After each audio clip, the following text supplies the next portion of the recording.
begin the formal presentations, may I make a few informal comments about the report? Sir, we are in the process of becoming lawyers. We are greenhorns. We don't know much. So please educate us if we make any mistakes at any time. वकील वगैरह कोई होगा मैं उसको क्या करूँ vote भेज देगा वीडियो बना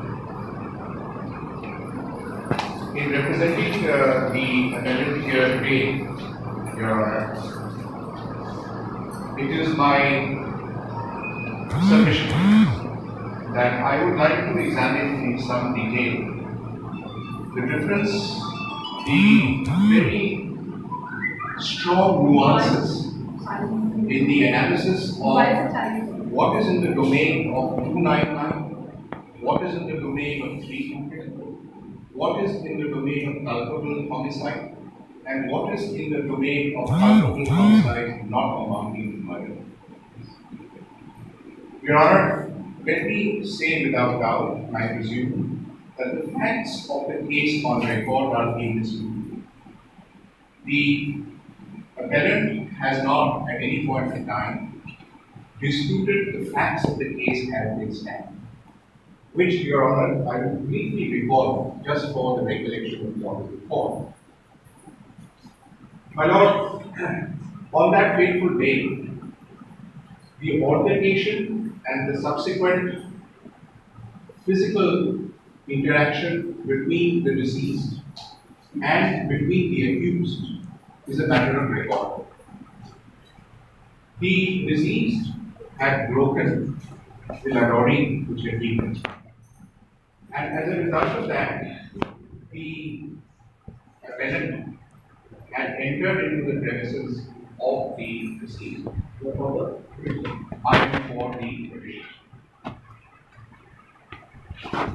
Both of these are lance knights in the army. They are fully aware of the use of weapons. They are both on leave, and the incident happens virtually on the last day on which the leave of the deceased is to expire. At this point of time, the deceased enters into the house of the appellant and says, "Why have you broken my ladori?" And an altercation ensues in the presence of their family members, including the wife of the deceased. The uncle tries to separate them. In the process, there is a physical interaction between the two. The deceased actually falls to the ground, but they are separated by their family members. Thereafter, the deceased goes away from the spot, comes back after a short interval of time with a weapon. He climbs on top of the barsori, and from there he asks his brother, "Please move away, I am going to shoot the deceased." The deceased says, leaning against the pillar, "If you have the courage, please shoot me." Thereupon, the deceased takes aim, and with his weapon, he aims for the lower body of the deceased and hits it on the right side of the abdomen.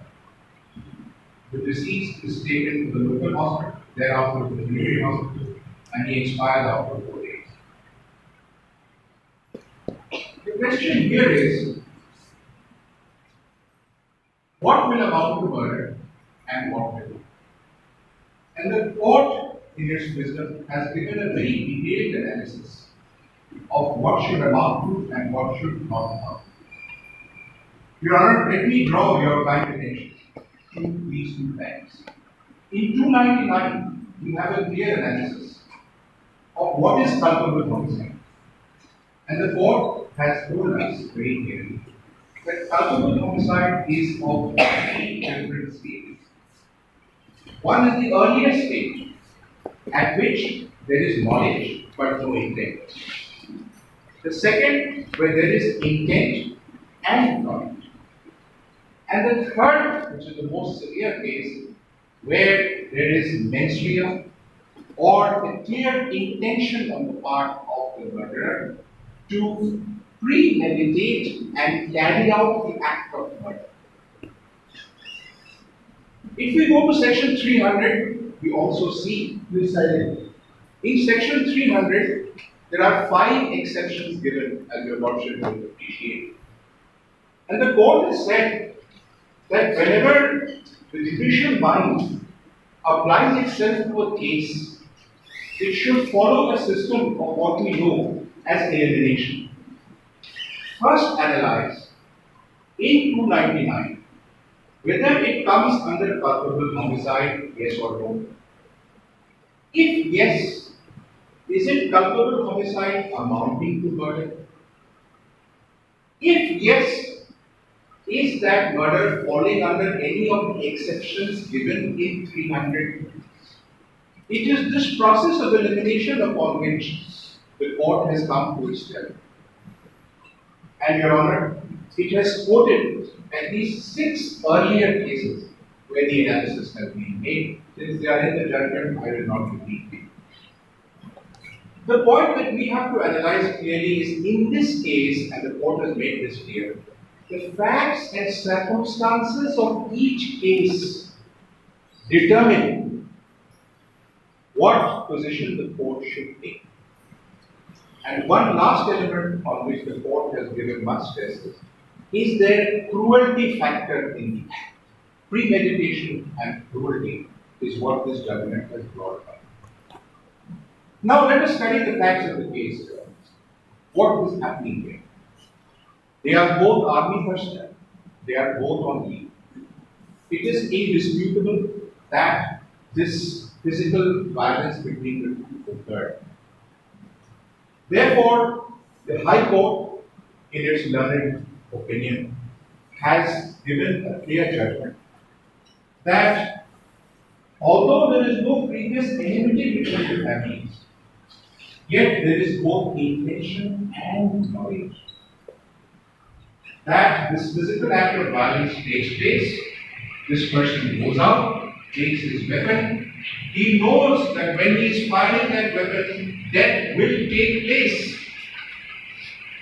And with that knowledge, asking his brother to move away, he takes a clear shot.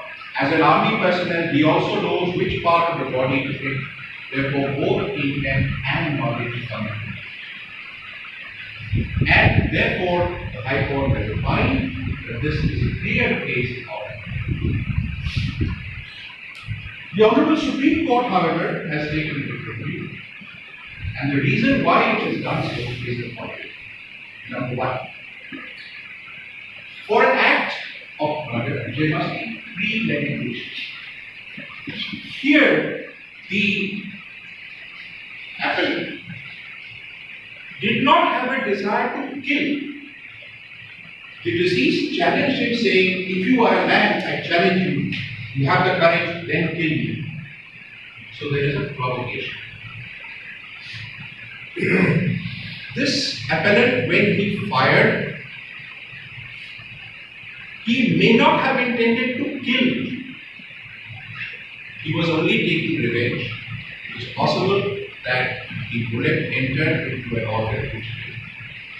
And last, the court has relied on the evidence of the wife of the deceased. And that is really the fulcrum of this entire argument.